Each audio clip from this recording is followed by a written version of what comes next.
before he ever got on the donkey and rode into Jerusalem, where he would be charged, convicted, beaten, scourged, and killed. And before he was betrayed by Judas and arrested, the night before, in fact, Jesus and his disciples went to Gethsemane. Jesus knew for sure that something was up, that something bad was going to happen. Now, maybe he knew it because he knew everything and that was about to happen and because he was the Son of God. Or maybe he knew it because he was no dummy and figured out that both the church and the state had limits to what they would tolerate from rabbis who belittled religious authorities and gathered large, rowdy crowds, both of which he'd been doing a whole lot of lately.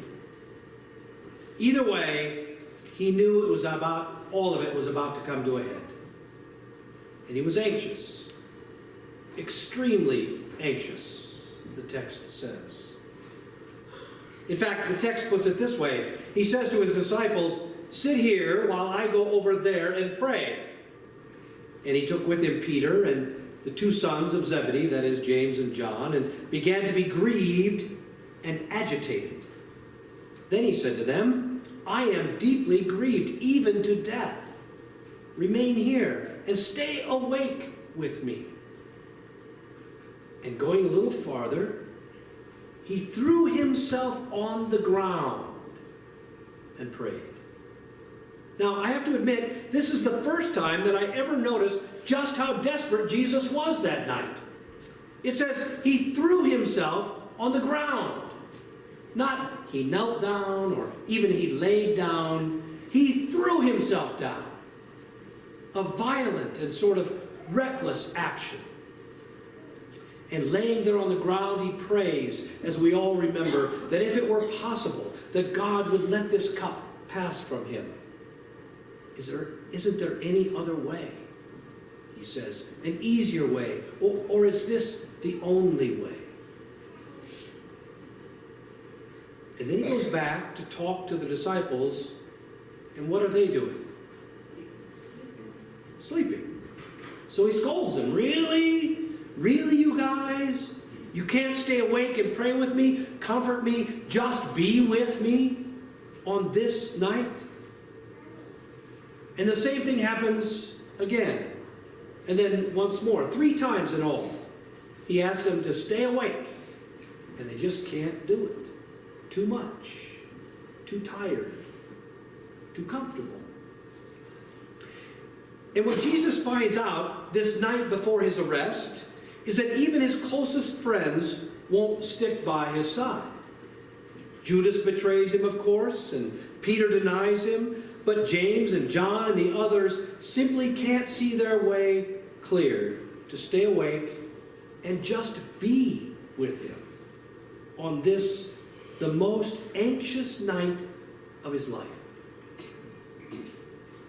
Jesus knows what is coming, and he's made his peace with it and with God, I think. And all he's asking them to do is just be with him. And the huge irony of this whole thing is that being present with us is the main promise in all of Holy Scripture, right? God promises to be with us. I'm telling you, I can't tell you how many times in my ministry, in the last few years, in the last month, in the last week, that I have told people that very thing. God will be with you. Because we don't have a good answer for why bad things happen, but we do know that the promise of Scripture is that God will be with us. Don't you think it's ironic that on the night when Jesus is at his most anxious and desperate, we won't be with him? In the end, we reconcile ourselves to the fact that bad things happen even to good people. Maybe especially to good people. That's what it seems like, at least. And we have to make our peace with the fact that God may love us, but we will still suffer.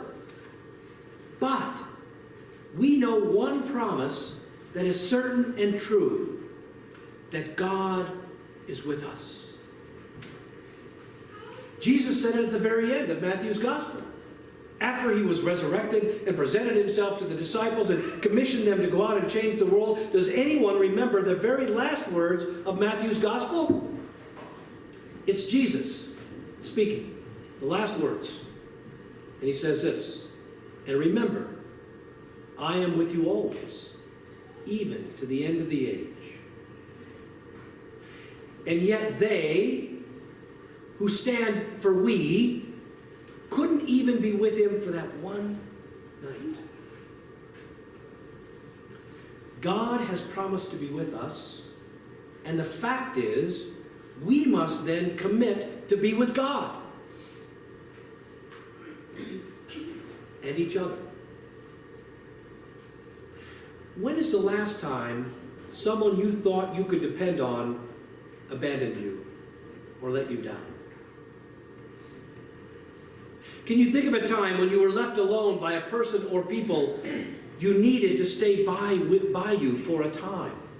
How did it feel? Can you think of a time when you have abandoned someone who needed you? Is there someone who needs you now, this day, this season?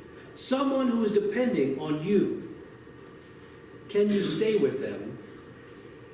Can you be there for them? Can they depend on you? Can God?